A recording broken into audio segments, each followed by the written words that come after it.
नमस्कार। खबरों के इस बुलेटिन में तुहाडा स्वागत है। मैं रमाशंकर। पहला पेश ने चोणवीं खबरां। केंद्रीय गृह मंत्री अमित शाह ने गुजरात दंगिਆਂ बारे सुप्रीम कोर्ट के फैसले का स्वागत करदिआं सियासत तो प्रेरित दोष लगाउण वालिआं नूं हुण लोकां तो माफ़ी मंगण लई आख्या। साल 1975 विच अज दे ही दिन कांग्रेस सरकार वल्लों एमरजेंसी लागू कीते जाण नूं कई केंद्रीय मंत्रियों ने देश के इतिहास का एक काला अध्याय दस्सिआ।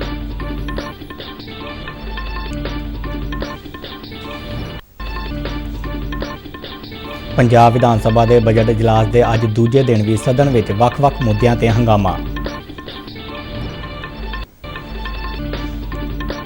महान सिख जरनैल बाबा बंदा सिंह बहादुर के शहीदी दिवस से लाल किले ते विशेष समागम का आयोजन। ते हुण खबरां विस्तार नाल। केंद्रीय गृह मंत्री अमित शाह ने गुजरात दंगिਆਂ के मामले में सुप्रीम कोर्ट के फैसले का स्वागत किया है। अज एक खबर एजेंसी नाल इंटरव्यू दौरान उन्होंने कहा कि जिन्ना सियासत तो प्रेरित होकर दोष लगाए सन हुण उन्होंने मुआफ़ी मंगनी चाहिए है। अमित शाह ने कहा कि अदालत ने कहा है कि गोधरा विच रेल गड्डी नूं अग लगाए जाण मगरों होए दंगे पहला तो तय नहीं सन बल्कि उस समय भड़के सन। उन्होंने जोर दे के आख्या कि उस वेले हालात नूं कंट्रोल विच करन दा हर संभव यतन किया गया सी। अमित शाह ने कहा कि सरकार ने किसी तरह की देरी नहीं की सी अते तीजे पहर तक फौज बुला ली गई सी। 19 साल के बाद सुप्रीम कोर्ट की खंडपीठ ने आज जो जजमेंट दिया है उस जजमेंट से मोदी जी पर लगे हुए सारे गलत आरोप को खारिज कर दिया गया और ये भी कहा गया है कि कुछ लोगों ने उस आरोपों को पॉलिटिकली मोटिवेटेड तरीके से लगाया और तीसरा इससे भारतीय जनता पार्टी की सरकार पर जो धब्बा लगा था वो भी धुला है और मोदी जी जैसे वैश्विक नेता पर जो गलत आरोप लगाए थे मैं मानता हूं कि लोकतंत्र के अंदर मोदी जी ने संविधान का सम्मान कैसे हो सकता है इसका एक आदर्श उदाहरण सभी राजनीति में काम करने वाले लोगों के सामने कर। प्रधानमंत्री नरेंद्र मोदी भलके 26 जून को आकाशवाणी ते मन की बात प्रोग्राम राही देशवासियों नाल अपने विचार साझे करनगे। प्रधानमंत्री के महीनावारी रेडियो प्रोग्राम की यह 90वीं लड़ी होगी। इस प्रोग्राम का प्रसारण आकाशवाणी और दूरदर्शन के सारे चैनलों वैबसाइट और news on AIR mobile app से किया जाएगा। इसनूं All India Radio News DD news PMO और सूचना ते प्रसारण मंत्रालय के YouTube चैनलों पर भी सीधे प्रसारित किया जाएगा। आकाशवाणी ते हिंदी प्रसारण के तुरंत बाद खेतरी भाषावां विच भी इस प्रोग्राम का प्रसारण किया जाएगा। खेतरी भाषावां विच इसका मुड़ प्रसारण रात 8 बजे सुनिया जा सकता है। गृह मंत्री अमित शाह ते रक्षा मंत्री राजनाथ सिंह ने साल 1975 में एमरजेंसी लागू किए जाण नूं इतिहास का एक काला अध्याय कहा है। अपने एक ट्वीट में अमित शाह ने कहा कि 1975 में इसे दिन कांग्रेस ने एमरजेंसी लागू करके हर भारती के संविधानक हक खो लए सन। उन्होंने इस तानाशाही मानसिकता के विरोध में खड़े होकर लोकतंत्र बहाल करने लई बलिदान देने वाले लोगों नूं नमन किया। रक्षा मंत्री राजनाथ सिंह ने अपने एक ट्वीट में कहा कि 47 वरे पहला देश में एमरजेंसी लगाया जाना कदे नहीं भुलाया जा सकता। उन्होंने लोगों को लोकतंत्र की रक्षा लई समर्पण की अपील की और संविधान ते संविधानक अदारियां का मान बनाए रखने का संकल्प लैण लई आख्या। भारतीय जनता पार्टी के प्रधान JP नड्डा ने कहा कि एमरजेंसी दौरान कांग्रेस पार्टी वालों देश के लोकतांत्रिक अदारियां नूं तय और मिथे तरीके नाल नष्ट किया जाना कदे भुलाया नहीं जा सकता। अपने एक ट्वीट में उन्होंने कहा कि अज देश उन्होंने महान नायकों नूं याद कर रहा है जिन्हां भारतीय लोकतंत्र और संविधानक कदरां कीमतां की रक्षा लई संघर्ष किया। केंद्रीय सूचना ते प्रसारण मंत्री अनुराग सिंह ठाकुर ने कहा कि अज दे दिन ही कांग्रेस ने अपनी सत्ता भुख ते तानाशाही मानसिकता नूं देश ते थोपदिआं 25 जून 1975 नूं एमरजेंसी लगा के भारतीय लोकतंत्र ते कदे ना मिटण वाला दाग लगा दिता सी। अपने ट्वीट विच उन्होंने कहा कि वड्डी गिनती विच बेगुनाहां नूं जेलां विच धक दिता गया, प्रेस की आज़ादी ते ताला लगा दिता गया अते लोकां तो बोलण की आज़ादी खो लई गई। अनुराग सिंह ठाकुर ने कहा कि देश एमरजेंसी के इस कारनामे खिलाफ आवाज़ चुकने वाले अते जुल्म सह के कांग्रेस दीआं दमनकारी नीतियां का खुल के विरोध करने वाले लोकतंत्र के सारे पहरेदारां प्रति अपने आप नूं समर्पित करता है। उन्होंने कहा कि एमरजेंसी के खिलाफ उठी हर आवाज़ नूं उन्हां दा सादर नमन।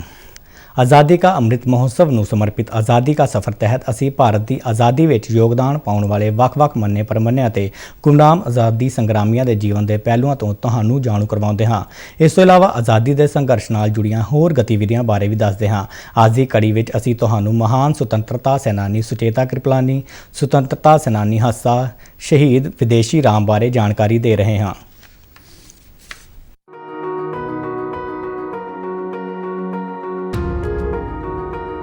ਅੱਜ ਅਸੀਂ ਮਹਾਨ ਸੁਤੰਤਰਤਾ ਸੈਨਾਨੀ ਸੁਚੇਤਾ ਕ੍ਰਿਪਲਾਨੀ ਨੂੰ ਯਾਦ ਕਰ ਰਹੇ ਹਾਂ, ਜਿਨ੍ਹਾਂ ਦਾ ਜਨਮ 25 ਜੂਨ 1906 ਨੂੰ ਹਰਿਆਣਾ ਦੇ ਅੰਬਾਲਾ ਵਿੱਚ ਹੋਇਆ।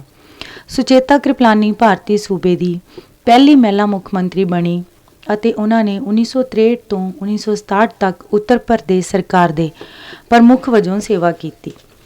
ਹਾਲਾਂਕਿ ਸੁਚੇਤਾ ਆਪਣੀ ਦ੍ਰਿੜ ਇੱਛਾ ਸ਼ਕਤੀ ਅਤੇ ਸਸ਼ਕਤ ਅਗਵਾਈ ਲਈ ਜਾਣੇ ਜਾਂਦੇ ਸਨ, ਪਰੰਤੂ ਉਹਨਾਂ ਖੁਦ ਸਵੀਕਾਰ ਕੀਤਾ ਕਿ ਬਚਪਨ ਵਿੱਚ ਉਹ ਬਹੁਤ ਸ਼ਰਮੀਲੇ ਤੇ ਸੰਕੋਚੀ ਸਨ।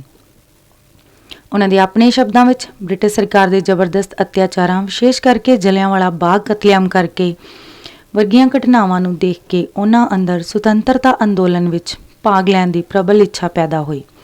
ਉਹਨਾਂ ਦੇ ਅੰਦਰ ਬਦਲੇ ਦੀ ਭਾਵਨਾ ਨੂੰ ਹੁੰਗਾਰਾ ਮਿਲਿਆ। ਉਹਨਾਂ ਨੇ ਇੰਦਰਪ੍ਰਸਥ ਕਾਲਜ ਅਤੇ ਪੰਜਾਬ ਵਿਸ਼ਵਵਿਦਿਆਲਿਆ ਵਿੱਚ ਪੜ੍ਹਾਈ ਕੀਤੀ। ਇਸ ਦੇ ਬਾਅਦ ਉਹਨਾਂ ਨੇ ਬਨਾਰਸ ਹਿੰਦੂ ਵਿਸ਼ਵਵਿਦਿਆਲਿਆ ਵਿੱਚ ਸੰਵਿਧਾਨਕ ਇਤਿਹਾਸ ਦੇ ਪ੍ਰੋਫੈਸਰ ਬਣਨ ਦਾ ਫੈਸਲਾ ਲਿਆ। ਇਹ ਵਿਸ਼ਵਵਿਦਿਆਲਾ ਵਿਦੇਸ਼ੀ ਵਿਰੋਧੀ ਗਤੀਵਿਧੀਆਂ ਵਿੱਚ ਪ੍ਰਮੁੱਖ ਭੂਮਿਕਾ ਨਿਭਾ ਰਿਹਾ ਸੀ। ਬਨਾਰਸ ਹਿੰਦੂ ਵਿਸ਼ਵਵਿਦਿਆਲਾ ਵਿੱਚ ਹੀ ਸੁਚੇਤਾ ਦੀ ਮੁਲਾਕਾਤ ਮੰਨੇ ਪ੍ਰਮੰਨੇ ਸੁਤੰਤਰਤਾ ਸੈਨਾਨੀ JB ਕ੍ਰਿਪਲਾਨੀ ਨਾਲ ਹੋਈ, ਜੋ ਸੁਤੰਤਰਤਾ ਅੰਦੋਲਨ ਲਈ ਵਲੰਟੀਅਰਸ ਨੂੰ ਲੈਣ ਦੇ ਮੰਤਵ ਨਾਲ ਅਕਸਰ ਯੂਨੀਵਰਸਿਟੀ ਆਇਆ ਕਰਦੇ ਸਨ। ਬਾਅਦ ਵਿੱਚ 1934 ਵਿੱਚ ਇਹਨਾਂ ਦੋਹਾਂ ਨੇ ਬਿਹਾਰ ਭੂਚਾਲ ਦੇ ਰਾਹਤ ਕਾਰਜਾਂ ਵਿੱਚ ਭਾਈਵਾਲੀ ਕੀਤੀ। ਇਸ ਦੇ 2 ਸਾਲਾਂ ਬਾਅਦ ਦੋਨਾਂ ਨੇ ਵਿਆਹ ਕਰਨ ਦਾ ਫੈਸਲਾ ਕੀਤਾ, ਪਰੰਤੂ ਕ੍ਰਿਪਲਾਨੀ ਸੁਚੇਤਾ ਤੋਂ 20 ਸਾਲ ਵੱਡੇ ਸਨ ਤੇ ਇਸ ਵਿਆਹ ਲਈ ਦੋਨਾਂ ਦੇ ਪਰਿਵਾਰਾਂ ਵੱਲੋਂ ਕਿਸੇ ਨੇ ਵੀ ਪ੍ਰਵਾਨਗੀ ਨਹੀਂ ਦਿੱਤੀ ਸੀ। ਗਾਂਧੀ ਜੀ ਵੀ ਇਸ ਫੈਸਲੇ ਨਾਲ ਖੁਸ਼ ਨਹੀਂ ਸਨ, ਕਿਉਂਕਿ ਉਹਨਾਂ ਨੂੰ ਲੱਗਦਾ ਸੀ ਕਿ ਵਿਆਹ ਤੋਂ ਬਾਅਦ ਪਰਿਵਾਰਿਕ ਜ਼ਿੰਮੇਵਾਰੀਆਂ ਨਾਲ ਆਚਾਰੀਆ ਕ੍ਰਿਪਲਾਨੀ ਦਾ ਧਿਆਨ ਰਾਸ਼ਟਰ ਹਿੱਤ ਦੇ ਕਾਰਜਾਂ ਤੋਂ ਹਟ ਜਾਵੇਗਾ। ਪਰੰਤੂ ਗਾਂਧੀ ਜੀ ਬਾਅਦ ਵਿੱਚ ਇਸ ਵਿਆਹ ਲਈ ਰਾਜੀ ਹੋ ਗਏ ਅਤੇ ਸੁਚੇਤਾ ਕ੍ਰਿਪਲਾਨੀ ਨੇ ਵੀ ਸੱਤਿਆਗ੍ਰਹਿ ਰੈਲੀਆਂ ਵਿੱਚ ਸਰਗਰਮੀ ਨਾਲ ਹਿੱਸਾ ਲੈਣਾ ਸ਼ੁਰੂ ਕਰ ਦਿੱਤਾ। ਜਲਦੀ ਹੀ ਉਹ ਅਗਵਾਈ ਭੂਮਿਕਾ ਵਿੱਚ ਵੀ ਆ ਗਏ। ਸੁਚੇਤਾ ਕ੍ਰਿਪਲਾਨੀ ਨੇ ਭਾਰਤ ਛੱਡੋ ਅੰਦੋਲਨ ਵਿੱਚ ਹਿੱਸਾ ਲਿਆ ਤੇ ਲੋਕਾਂ ਵਿੱਚ ਆਪਣੀ ਅਲੱਗ ਪਹਿਚਾਣ ਬਣਾਈ। ਉਹਨਾਂ ਨੇ ਵੰਡ ਦੇ ਸਮੇਂ ਹੋਏ ਦੰਗਿਆਂ ਦੇ ਦੌਰਾਨ ਮਹਾਤਮਾ ਗਾਂਧੀ ਨਾਲ ਮਿਲ ਕੇ ਕੰਮ ਕੀਤਾ। ਭਾਰਤ ਛੱਡੋ ਅੰਦੋਲਨ ਦੌਰਾਨ ਸੁਚੇਤਾ ਨੂੰ ਗ੍ਰਿਫਤਾਰ ਕਰ ਲਿਆ ਗਿਆ ਸੀ ਤੇ ਉਹਨਾਂ ਨੂੰ ਜੁਲਾਈ 1945 ਤੱਕ ਲਖਨਊ ਜੇਲ੍ਹ ਵਿੱਚ ਰੱਖਿਆ ਗਿਆ। ਸੁਤੰਤਰਤਾ ਸੰਗਰਾਮ ਵਿੱਚ ਸੁਚੇਤਾ ਦੀ ਭੂਮਿਕਾ ਇੰਨੀ ਮਹੱਤਵਪੂਰਨ ਸੀ ਕਿ ਉਹਨਾਂ ਨੂੰ 1946 ਵਿੱਚ ਸੰਵਿਧਾਨ ਸਭਾ ਦਾ ਮੈਂਬਰ ਨਿਯੁਕਤ ਕੀਤਾ ਗਿਆ। 15 ਅਗਸਤ 1947 ਨੂੰ ਸੁਤੰਤਰਤਾ ਪ੍ਰਾਪਤ ਹੋਣ ਤੋਂ ਬਾਅਦ ਉਹਨਾਂ ਨੇ ਸੰਵਿਧਾਨ ਸਭਾ ਵਿੱਚ ਸਾਰੇ ਜਹਾਂ ਸੇ ਅੱਛਾ ਹਿੰਦੁਸਤਾਨ ਹਮਾਰਾ ਗੀਤ ਗਾਇਆ ਸੀ। ਆਜ਼ਾਦੀ ਦੇ ਬਾਅਦ ਸੁਚੇਤਾ ਰਾਜਨੀਤੀ ਨਾਲ ਜੁੜੀ ਰਹੀ। 1952, 1957 ਅਤੇ 1967 ਵਿੱਚ ਉਹਨਾਂ ਨੂੰ ਲੋਕ ਸਭਾ ਲਈ ਚੁਣਿਆ ਗਿਆ। 1963 ਵਿੱਚ ਉਹਨਾਂ ਨੂੰ ਉੱਤਰ ਪ੍ਰਦੇਸ਼ ਦੀ ਮੁੱਖ ਮੰਤਰੀ ਬਣਾਇਆ ਗਿਆ। ਕਿਸੇ ਵੀ ਭਾਰਤੀ ਸੂਬੇ ਵਿੱਚ ਮੁੱਖ ਮੰਤਰੀ ਅਹੁਦਾ ਸੰਭਾਲਣ ਵਾਲੀ ਉਹ ਪਹਿਲੀ ਮਹਿਲਾ ਸੀ। 1974 ਵਿੱਚ ਸੁਚੇਤਾ ਕ੍ਰਿਪਲਾਨੀ ਦਾ ਦੇਹਾਂਤ ਹੋ ਗਿਆ, ਪਰੰਤੂ ਉਹ ਅੱਜ ਵੀ ਮਹਿਲਾ ਸਸ਼ਕਤੀਕਰਨ ਦੇ ਪ੍ਰਤੀਕ ਵਜੋਂ ਯਾਦ ਕੀਤੇ ਜਾਂਦੇ ਨੇ। ਇਸ ਮਹਾਨ ਸੁਤੰਤਰਤਾ ਸੈਨਾਨੀ ਨੂੰ ਨਮਨ। ਅੱਜ ਅਸੀਂ ਸੁਤੰਤਰਤਾ ਸੈਨਾਨੀ ਹੱਸਾ ਦੀ ਸ਼ਹਾਦਤ ਨੂੰ ਵੀ ਯਾਦ ਕਰ ਰਹੇ ਹਾਂ, ਜਿਨ੍ਹਾਂ ਨੂੰ 25 ਜੂਨ 1919 ਨੂੰ ਫਾਂਸੀ ਦਿੱਤੀ ਗਈ ਸੀ। ਅੰਮ੍ਰਿਤਸਰ ਪੰਜਾਬ ਦੇ ਨਿਵਾਸੀ ਹੱਸਾ ਮੁਹੰਮਦ ਸ਼ੇਖ ਦੇ ਪੁੱਤਰ ਸਨ। ਹੱਸਾ ਨੇ ਰੋਲ ਐਕਟ ਦੇ ਵਿਰੋਧ ਵਿੱਚ ਮਹਾਤਮਾ ਗਾਂਧੀ ਦੇ ਸੱਦੇ ਤੇ ਰਾਸ਼ਟਰ ਵਿਆਪੀ ਹੜਤਾਲ ਦੇ ਤਹਿਤ 6 ਅਪ੍ਰੈਲ 1919 ਨੂੰ ਅੰਮ੍ਰਿਤਸਰ ਵਿੱਚ ਹੜਤਾਲ ਦਾ ਆਯੋਜਿਤ ਕੀਤਾ ਸੀ। ਉਹਨਾਂ ਤੇ ਇੱਕ ਬ੍ਰਿਟਿਸ਼ ਅਧਿਕਾਰੀ ਦੀ ਹੱਤਿਆ ਦਾ ਦੋਸ਼ ਲਗਾਇਆ ਗਿਆ। ਹੱਸਾ ਤੇ ਮੁਕੱਦਮਾ ਚਲਾਇਆ ਗਿਆ ਅਤੇ ਅੰਮ੍ਰਿਤਸਰ ਅਲਾਇੰਸ ਬੈਂਕ ਹੱਤਿਆ ਮਾਮਲੇ ਵਿੱਚ ਮਾਰਸ਼ਲ ਲਾ ਕਮਿਸ਼ਨ ਦੁਆਰਾ ਉਹਨਾਂ ਨੂੰ ਦੋਸ਼ੀ ਠਹਿਰਾਇਆ ਗਿਆ। 25 ਜੂਨ 1919 ਨੂੰ ਇਸ ਨਿਰਭੈ ਦੇਸ਼ ਭਗਤ ਨੂੰ ਫਾਂਸੀ ਦੇ ਦਿੱਤੀ ਗਈ। ਉਹਨਾਂ ਨੂੰ ਨਮਨ। ਅੱਜ ਅਸੀਂ ਸ਼ਹੀਦ ਵਿਦੇਸ਼ੀ ਰਾਮ ਨੂੰ ਵੀ ਯਾਦ ਕਰ ਰਹੇ ਹਾਂ। ਸੰਥਾਲ ਪਰਗਨਾ ਝਾਰਖੰਡ ਦੇ ਨਿਵਾਸੀ ਵਿਦੇਸ਼ੀ ਰਾਮ ਭਾਰਤ ਛੱਡੋ ਅੰਦੋਲਨ ਵਿੱਚ ਸਰਗਰਮ ਰਹੇ। ਰਾਸ਼ਟਰਵਾਦੀ ਗਤੀਵਿਧੀਆਂ ਲਈ ਉਹਨਾਂ ਨੂੰ ਗ੍ਰਿਫਤਾਰ ਕਰਕੇ ਜੇਲ੍ਹ ਵਿੱਚ ਸੁੱਟ ਦਿੱਤਾ ਗਿਆ ਅਤੇ 25 ਜੂਨ 1944 ਨੂੰ ਦੁਮਕਾ ਜੇਲ੍ਹ ਵਿੱਚ ਸਜ਼ਾ ਦੌਰਾਨ ਹੀ ਉਹਨਾਂ ਦੀ ਮੌਤ ਹੋ ਗਈ। ਦੇਸ਼ ਦੀ ਮਿੱਟੀ ਦੇ ਇਸ ਮਹਾਨ ਸਪੂਤ ਨੂੰ ਸਾਡਾ ਨਮਨ।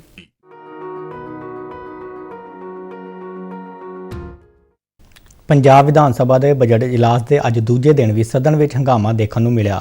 ਮੁੱਖ ਮੰਤਰੀ ਭਗਵੰਤ ਮਾਨ ਜਦੋਂ ਬੋਲਣ ਲਈ ਖੜੇ ਹੋਏ ਤਾਂ ਕਾਂਗਰਸ ਵਿਧਾਇਕਾਂ ਨੇ ਇਹ ਕਹਿੰਦਿਆਂ ਸ਼ੋਰ ਸ਼ਰਾਬਾ ਕੀਤਾ ਕਿ ਉਹਨਾਂ ਨੂੰ ਬੋਲਣ ਲਈ ਪੂਰਾ ਮੌਕਾ ਨਹੀਂ ਦਿੱਤਾ ਜਾ ਰਿਹਾ। ਹਾਲਾਂਕਿ ਸਪੀਕਰ ਕੁਲਤਾਰ ਸਿੰਘ ਸੰਧਵਾ ਨੇ ਕਿਹਾ ਕਿ ਅਜਿਹਾ ਨਹੀਂ ਹੋਇਆ ਹੈ ਅਤੇ ਕਾਂਗਰਸ ਨੂੰ ਪੂਰਾ ਸਮਾਂ ਦਿੱਤਾ ਗਿਆ ਹੈ, ਪਰ ਇਸ ਦੇ ਬਾਵਜੂਦ ਕਾਂਗਰਸ ਦੇ ਵਿਧਾਇਕਾਂ ਨੇ ਸਦਨ ਤੋਂ ਵਾਕਆਊਟ ਕੀਤਾ। ਇਸ ਵਾਕਆਊਟ ਤੇ ਮੁੱਖ ਮੰਤਰੀ ਨੇ ਕਿਹਾ ਕਿ ਕਾਂਗਰਸ ਵਿੱਚ ਸੁਣਨ ਦੀ ਸਮਰੱਥਾ ਨਹੀਂ ਹੈ, ਇਸੇ ਲਈ ਕਾਂਗਰਸ ਵਿਧਾਇਕ ਸਦਨ ਤੋਂ ਚਲੇ ਗਏ ਨੇ। ਸਦਨ ਵਿੱਚ ਦੋਹਾਂ ਧਿਰਾਂ ਵਿਚਾਲੇ ਗੈਰ ਕਾਨੂੰਨੀ ਖਨਨ ਨੂੰ ਵੀ ਲੈ ਕੇ ਕਾਫੀ ਹੰਗਾਮਾ ਹੋਇਆ।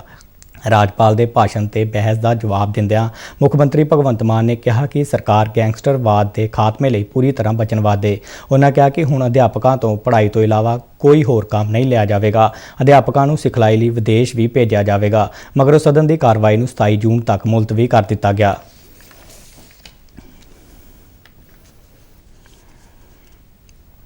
ਪ੍ਰਧਾਨ ਮੰਤਰੀ ਆਵਾਸ ਯੋਜਨਾ ਸ਼ਹਿਰੀ ਭਾਰਤ ਸਰਕਾਰ ਦਾ ਇੱਕ ਫਲੈਗਸ਼ਿਪ ਮਿਸ਼ਨ ਹੈ। ਆਵਾਸ ਤੇ ਸ਼ਹਿਰੀ ਮਾਮਲਿਆਂ ਬਾਰੇ ਮੰਤਰਾਲੇ ਵੱਲੋਂ ਇਸ ਨੂੰ ਸਾਲ 2015 ਵਿੱਚ ਅੱਜ ਦੇ ਦਿਨ ਹੀ ਲਾਗੂ ਕੀਤਾ ਗਿਆ ਸੀ। ਯੋਜਨਾ ਦਾ ਮੰਤਵ ਸ਼ਹਿਰੀ ਗਰੀਬਾਂ ਨੂੰ ਮਕਾਨ ਬਣਾਉਣ ਦੀ ਸਹੂਲਤ ਦੇਣ ਜਾਂ ਉਹਨਾਂ ਦੇ ਕੱਚੇ ਮਕਾਨਾਂ ਨੂੰ ਪੱਕੇ ਕਰਨ ਲਈ ਮਦਦ ਦੇਣਾ ਹੈ। ਪੰਜਾਬ ਵਿੱਚ ਵੀ ਪ੍ਰਧਾਨ ਮੰਤਰੀ ਆਵਾਸ ਯੋਜਨਾ ਸ਼ਹਿਰੀ ਤਹਿਤ ਗਰੀਬ ਪਰਿਵਾਰਾਂ ਦੇ ਲੋਕ ਆਪਣੇ ਕੱਚੇ ਮਕਾਨਾਂ ਨੂੰ ਪੱਕੇ ਕਰਕੇ ਰਹੇ ਨੇ। ਜਲੰਧਰ ਸ਼ਹਿਰ ਦੇ ਆਲੇ ਦੁਆਲੇ ਜਿਨ੍ਹਾਂ ਦੇ ਮਕਾਨ ਕੱਚੇ ਤੋਂ ਪੱਕੇ ਹੋ ਗਏ ਨੇ ਉਹ ਇਸ ਤੋਂ ਖੁਸ਼ ਨੇ। ਇੱਕ ਰਿਪੋਰਟ। ਪ੍ਰਧਾਨ ਮੰਤਰੀ ਆਵਾਸ ਯੋਜਨਾ ਸ਼ਹਿਰੀ ਦਾ ਮੰਤਵ ਆਪਣੇ ਮਕਾਨ ਤੋਂ ਵਾਂਝੇ ਲੋਕਾਂ ਨੂੰ ਮਕਾਨ ਬਣਾਉਣ ਜਾਂ ਕੱਚੇ ਮਕਾਨ ਤੋਂ ਪੱਕੇ ਮਕਾਨ ਕਰਨ ਲਈ ਮਾਲੀ ਮਦਦ ਦੇਣਾ ਹੈ। ਪੰਜਾਬ ਦੇ ਵੱਖ-ਵੱਖ ਇਲਾਕਿਆਂ ਵਿੱਚ ਵੀ ਯੋਜਨਾ ਤੋਂ ਲਾਭ ਲੈ ਕੇ ਲੋਕਾਂ ਨੇ ਮਕਾਨ ਬਣਾਏ ਨੇ। ਜਲੰਧਰ ਸ਼ਹਿਰ ਦੇ ਲਾਗੇ ਖੁਰਲਾ ਕੰਗਰਾ ਇਲਾਕੇ ਵਿੱਚ ਇਸ ਯੋਜਨਾ ਤਹਿਤ ਮਕਾਨ ਬਣਾਉਣ ਮਗਰੋਂ ਲਾਭਪਾਤਰੀ ਪਰਿਵਾਰਾਂ ਦੇ ਮੈਂਬਰ ਬੇਹੱਦ ਖੁਸ਼ ਨੇ। ਖੁਸ਼ ਹੋਣ ਵੀ ਕਿਉਂ ਨਾ, ਕਿਉਂ ਜੋ ਨਵੇਂ ਮਕਾਨ ਬਣਨ ਤੋਂ ਪਹਿਲਾਂ ਮੀਂਹ ਝੱਖੜ ਉਹਨਾਂ ਲਈ ਪਰੇਸ਼ਾਨੀ ਦਾ ਕਾਰਨ ਬਣ ਜਾਂਦਾ ਸੀ, ਜਦੋਂ ਕੱਚੀ ਛੱਤ ਰਾਹੀਂ ਮੀਂਹ ਦਾ ਪਾਣੀ ਘਰ ਅੰਦਰ ਸਾਰੇ ਸਮਾਨ ਨੂੰ ਖਰਾਬ ਕਰ ਦਿੰਦਾ ਸੀ। ਪਰ ਹੁਣ ਪ੍ਰਧਾਨ ਮੰਤਰੀ ਆਵਾਸ ਯੋਜਨਾ ਸ਼ਹਿਰੀ ਤਹਿਤ ਬਣੇ ਮਕਾਨਾਂ ਨੇ ਉਹਨਾਂ ਦੀ ਇਹ ਸਾਰੀ ਪਰੇਸ਼ਾਨੀ ਦੂਰ ਕਰ ਦਿੱਤੀ ਹੈ। ਜਦੋਂ ਵੀ ਜਦ ਮੀਂਹ ਗੜੀ ਦਾ ਹੁੰਦਾ ਸੀਗਾ ਤੇ ਬਰਤਨ ਇੱਧਰ ਕਦੀ ਬਿਸਤਰੇ ਭੇਜਾਣੇ ਆ, ਕਦੀ ਮੰਜਾ ਇੱਧਰ ਦੇਖੀ ਜਾ, ਕਦੀ ਉੱਧਰ ਕਰੀਦੇ ਸੀਗੇ। ਇਹ ਪ੍ਰੋਬਲਮ ਜ਼ਿਆਦਾ ਹੁੰਦੀ ਪਈ ਸੀਗੀ। ਦੇਖੋ ਜੀ, ਖੁਸ਼ੀ ਤਾਂ ਹੁੰਦੀ ਹੈ ਜੋ ਚੀਜ਼ ਵਧੀਆ ਬਣੀ ਹੁੰਦੀ ਹੈ, ਤਾਂ ਸਰਕਾਰ ਨੇ ਜਦ ਸਾਥ ਦਿੱਤਾ ਹੈ ਤਾਂ ਉਹਦਾ ਸਾਥ ਦਾ ਨਿਵਾਸ ਕਰਦੇ ਪਏ ਆ। ਠੀਕ ਹੈ ਜੀ, ਮੋਦੀ ਸਰਕਾਰ ਦਾ ਜੀ ਇਸ ਤੋਂ ਵੱਡਾ ਤਾਂ ਮੈਂ ਹੋਰ ਕੋਈ ਜੀਨ ਬੰਦਾ ਜਿਹੜਾ ਛੱਤ ਥੱਲੇ ਰਹਿ ਸਕਦਾ, ਇਸ ਤੋਂ ਵੱਡਾ ਸਤਿਕਾਰ ਦੱਸੋ ਸਾਡੇ ਲਈ। ਉਹ ਇੰਨਾ ਪਰਿਵਾਰ ਵਾਸਤੇ ਸੋਚਿਆ ਕਰਕੇ ਤੁਸੀਂ ਇਹ ਥੱਲੇ ਉਹਦੀ ਛੱਤ ਥੱਲੇ ਬੈਠੇ ਆ ਜੀ। ਜਦੋਂ ਬਰਸਾਤ ਹੁੰਦੀ ਸੀ ਸਾਡੇ ਤਾਂ ਕੋਠੇ ਬਹੁਤ ਚੋਂਦੇ ਹੁੰਦੇ ਸੀ ਜੀ। ਹਾਂ, ਸਾਰੇ ਕੱਪੜੇ ਲੀੜੇ ਭੱਜ ਜਾਂਦੇ ਸੀ। ਇਹ ਸਰਕਾਰ ਨੇ ਬਹੁਤ ਸੋਹਣਾ ਉਪਰਾਲਾ ਕੀਤਾ ਸਾਡੇ। ਅਸੀਂ ਬਹੁਤ ਬੁਰੀ ਹਾਲਤ 'ਚ ਰਹਿੰਦੇ ਸੀ। ਸਲਵਾਰ ਸੀ, ਸਾਡੇ ਬਾਲੇ ਸੀ। ਮੀਂਹ ਕਣੀ ਨੂੰ ਬਹੁਤ ਔਖਾ ਹੁੰਦਾ ਸੀ। ਕਦੀ ਕਿਸੇ ਦੇ ਘਰ ਪੈਂਦੇ ਸੀ, ਕਦੀ ਕਿਸੇ ਦੇ। ਹਾਲਾਤ ਬਹੁਤ ਮਾੜੀ ਸੀ। ਇਸ ਯੋਜਨਾ ਨੂੰ ਲਾਗੂ ਕਰਨ ਲਈ ਲੋਕ ਜਿੱਥੇ ਭਾਰਤ ਸਰਕਾਰ ਦਾ ਧੰਨਵਾਦ ਕਰਦੇ ਨੇ, ਉੱਥੇ ਹੋਰਨਾਂ ਨੂੰ ਵੀ ਇਸ ਯੋਜਨਾ ਤੋਂ ਲਾਭ ਲੈਣ ਦੀ ਸਲਾਹ ਦਿੰਦੇ ਨੇ। ਮੈਂ ਬਹੁਤ ਧੰਨਵਾਦ ਕਰਦਾ ਸੈਂਟਰ ਗਵਰਨਮੈਂਟ ਦਾ, ਜਿਨ੍ਹਾਂ ਨੇ ਆਮ ਲੋਕਾਂ ਦੇ ਜਿਨ੍ਹਾਂ ਸਿਰ ਤੇ ਛੱਤ ਨਹੀਂ ਸੀ ਉਹਨਾਂ ਨੂੰ ਸਹਿਯੋਗ ਦਿੱਤਾ ਔਰ ਸਾਥ ਦਿੱਤਾ ਉਹਨਾਂ ਦਾ। ਔਰ ਮੈਂ ਬਾਕੀਆਂ ਦਾ ਵੀ ਬੇਨਤੀ ਕਰਦਾ ਕਿ ਜਿਹੜੀ ਸੈਂਟਰ ਗਵਰਨਮੈਂਟ ਦੀ ਜਿੰਨੀਆਂ ਵੀ ਸਕੀਮਾਂ ਚੱਲ ਰਹੀਆਂ, ਆਪਾਂ ਸਾਰਿਆਂ ਨੂੰ ਦਾ ਸਾਥ ਦੇ ਔਰ ਸਹਿਯੋਗ ਲੈਣਾ ਚਾਹੀਦਾ ਔਰ ਫਾਇਦਾ ਲੈਣਾ ਚਾਹੀਦਾ। ਔਰ ਮੈਂ ਖਾਸ ਤੌਰ 'ਤੇ ਕੇਂਦਰ ਸਰਕਾਰ ਦਾ ਬਹੁਤ ਧੰਨਵਾਦ ਕਰਦਾ ਜੀ। ਯਕੀਨਨ ਪ੍ਰਧਾਨ ਮੰਤਰੀ ਆਵਾਸ ਯੋਜਨਾ ਸ਼ਹਿਰੀ ਆਪਣੇ ਮੰਤਵ ਵਿੱਚ ਕਾਮਯਾਬ ਹੋ ਰਹੀ ਹੈ ਅਤੇ ਲੋਕਾਂ ਨੂੰ ਉਹਨਾਂ ਦੀਆਂ ਕਈ ਪਰੇਸ਼ਾਨੀਆਂ ਤੋਂ ਛੁਟਕਾਰਾ ਦਿਵਾ ਰਹੀ ਹੈ। ਸ਼ਿਸ਼ੂ ਸ਼ਰਮਾ ਸ਼ਾਂਤਲ, ਦੂਰਦਰਸ਼ਨ ਸਮਾਚਾਰ, ਜਲੰਧਰ। ਮਹਾਨ ਸਿੱਖ ਜਰਨੈਲ ਬਾਬਾ ਬੰਦਾ ਸਿੰਘ ਬਹਾਦਰ ਦਾ ਅੱਜ 306ਵਾਂ ਸ਼ਹੀਦੀ ਦਿਹਾੜਾ ਹੈ। ਬਾਬਾ ਬੰਦਾ ਸਿੰਘ ਬਹਾਦਰ ਦੇ ਸ਼ਹੀਦੀ ਦਿਹਾੜੇ ਤੇ ਪੰਜਾਬ ਤੇ ਦਿੱਲੀ ਵਿੱਚ ਕਈ ਥਾਈਂ ਉਹਨਾਂ ਨੂੰ ਸ਼ਰਧਾਂਜਲੀਆਂ ਭੇਟ ਕੀਤੀਆਂ ਗਈਆਂ। ਸੱਭਿਆਚਾਰ ਮੰਤਰਾਲਾ ਤਹਿਤ ਕੌਮੀ ਯਾਦਗਾਰ ਅਥਾਰਟੀ ਵੱਲੋਂ ਦਿੱਲੀ ਦੇ ਲਾਲ ਕਿਲ੍ਹੇ ਤੇ ਇੱਕ ਵਿਸ਼ੇਸ਼ ਸਮਾਗਮ ਦਾ ਆਯੋਜਨ ਕੀਤਾ ਗਿਆ। ਇਸ ਵਿੱਚ ਕੇਂਦਰੀ ਸੱਭਿਆਚਾਰ ਤੇ ਵਿਦੇਸ਼ ਰਾਜ ਮੰਤਰੀ ਮੀਨਾਕਸ਼ੀ ਲੇਖੀ ਨੇ ਬਾਬਾ ਬੰਦਾ ਸਿੰਘ ਬਹਾਦਰ ਦੇ ਯੋਗਦਾਨ ਨੂੰ ਯਾਦ ਕੀਤਾ। ਕੌਮੀ ਯਾਦਗਾਰ ਅਥਾਰਟੀ ਦੇ ਪ੍ਰਧਾਨ ਤਰੁਣ ਵਿਜੇ ਵੀ ਸਮਾਗਮ ਦੌਰਾਨ ਮੌਜੂਦ ਰਹੇ। ਮੀਨਾਕਸ਼ੀ ਲੇਖੀ ਨੇ ਕਿਹਾ ਕਿ ਬਾਬਾ ਬੰਦਾ ਸਿੰਘ ਬਹਾਦਰ ਦਾ ਇਤਿਹਾਸ ਹਰ ਭਾਰਤੀ ਲਈ ਮਾਣ ਕਰਨ ਵਾਲਾ ਹੈ।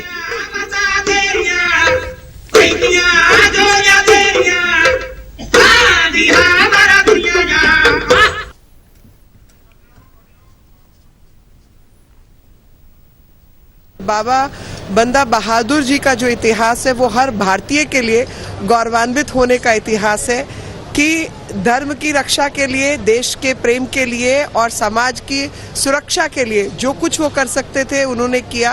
और समय है कि आज़ादी के अमृत महोत्सव में इनके जीवन का उत्सव हम मनाएं और इनकी शहादत से हम सब लोग सीख लें कि हमें धर्म की रक्षा के लिए अगर जो भी कुछ करना पड़े वो करेंगे। ਇਸ ਦੌਰਾਨ ਸਿੱਖ ਕੌਮ ਦੇ ਮਹਾਨ ਜਰਨੈਲ ਬਾਬਾ ਬੰਦਾ ਸਿੰਘ ਬਹਾਦਰ ਦੇ ਸ਼ਹੀਦੀ ਦਿਹਾੜੇ ਤੇ ਸ਼੍ਰੋਮਣੀ ਗੁਰਦੁਆਰਾ ਪ੍ਰਬੰਧਕ ਕਮੇਟੀ ਨੇ ਅੰਮ੍ਰਿਤਸਰ ਵਿੱਚ ਸ੍ਰੀ ਹਰਿਮੰਦਰ ਸਾਹਿਬ ਵਿਖੇ ਸਥਿਤ ਗੁਰਦੁਆਰਾ ਸ੍ਰੀ ਮੰਜੀ ਸਾਹਿਬ ਦੀਵਾਨ ਹਾਲ ਵਿਖੇ ਅੱਜ ਇੱਕ ਗੁਰਮਤਿ ਸਮਾਗਮ ਕਰਵਾਇਆ। ਸ੍ਰੀ ਅਖੰਡ ਪਾਠ ਸਾਹਿਬ ਦੇ ਭੋਗ ਮਗਰੋਂ ਸ੍ਰੀ ਹਰਿਮੰਦਰ ਸਾਹਿਬ ਦੇ ਹਜ਼ੂਰੀ ਰਾਗੀ ਭਾਈ ਮਹਾਦੀਪ ਸਿੰਘ ਦੇ ਜਥੇ ਨੇ ਗੁਰਬਾਣੀ ਕੀਰਤਨ ਕੀਤਾ। ਬੁਲਾਰਿਆਂ ਨੇ ਸੰਗਤਾਂ ਨੂੰ ਬਾਬਾ ਬੰਦਾ ਸਿੰਘ ਬਹਾਦਰ ਦੀ ਸ਼ਹਾਦਤ ਦੇ ਲਾਸਾਨੀ ਇਤਿਹਾਸ ਤੋਂ ਜਾਣੂ ਕਰਵਾਇਆ ਅਤੇ ਦੱਸਿਆ ਕਿ ਬਾਬਾ ਬੰਦਾ ਸਿੰਘ ਬਹਾਦਰ ਉਹ ਜਰਨੈਲ ਸਨ ਜਿਨ੍ਹਾਂ ਨੇ ਸਿੱਖ ਰਾਜ ਦੀ ਸਥਾਪਨਾ ਕੀਤੀ ਅਤੇ ਪਹਿਲੇ ਬਾਦਸ਼ਾਹ ਹੋਣ ਦਾ ਮਾਣ ਹਾਸਲ ਕੀਤਾ। ਖਬਰਾਂ ਦੇ ਬੁਲਟਨ ਸਾਡੇ ਦਰਸ਼ਕ RNU DDK ਜਲੰਧਰ ਦੇ YouTube ਚੈਨਲ, Facebook ਪੇਜ ਅਤੇ Twitter ਹੈਂਡਲ ਤੇ ਵੀ ਦੇਖ ਸਕਦੇ ਨੇ। ਬੁਲਟਨ ਦੇ ਅਖੀਰ ਵਿੱਚ ਚੋਣਵੀਆਂ ਖਬਰਾਂ ਇੱਕ ਵਾਰ ਫਿਰ ਤੋਂ। ਕੇਂਦਰੀ ਗ੍ਰਹਿ ਮੰਤਰੀ ਅਮਿਤ ਸ਼ਾਹ ਨੇ ਗੁਜਰਾਤ ਦੰਗਿਆਂ ਬਾਰੇ ਸੁਪਰੀਮ ਕੋਰਟ ਦੇ ਫੈਸਲੇ ਦਾ ਸਵਾਗਤ ਕਰਦਿਆਂ ਸਿਆਸਤ ਤੋਂ ਪ੍ਰੇਰਿਤ ਦੋਸ਼ ਲਗਾਉਣ ਵਾਲਿਆਂ ਨੂੰ ਹੁਣ ਲੋਕਾਂ ਤੋਂ ਮਾਫੀ ਮੰਗਣ ਲਈ ਆਖਿਆ। ਸਾਲ 1975 ਵਿੱਚ ਅੱਜ ਦੇ ਹੀ ਦਿਨ ਕਾਂਗਰਸ ਸਰਕਾਰ ਵੱਲੋਂ ਐਮਰਜੈਂਸੀ ਲਾਗੂ ਕੀਤੇ ਜਾਣ ਨੂੰ ਕਈ ਕੇਂਦਰੀ ਮੰਤਰੀਆਂ ਨੇ ਦੇਸ਼ ਦੇ ਇਤਿਹਾਸ ਦਾ ਇੱਕ ਕਾਲਾ ਅਧਿਆਇ ਦੱਸਿਆ।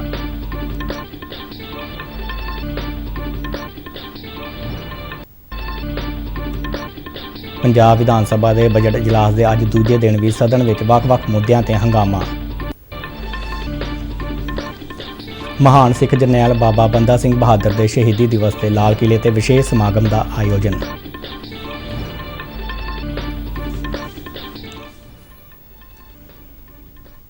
ਤੇ ਇਸ ਦੇ ਨਾਲ ਹੀ ਖਬਰਾਂ ਦਾ ਇਹ ਬੁਲੇਟਿਨ ਖਤਮ ਹੋਇਆ। ਮੈਂ ਮਾਸਕ ਲਗਾ ਕੇ ਸਟੂਡੀਓ ਤੋਂ ਬਾਹਰ ਜਾ ਰਿਹਾ। ਬਾਹਰ ਜਾਣ ਵੇਲੇ ਤੁਸੀਂ ਵੀ ਮਾਸਕ ਲਗਾ ਕੇ ਜਾਓ। ਇਜਾਜ਼ਤ ਦਿਓ। ਨਮਸਕਾਰ।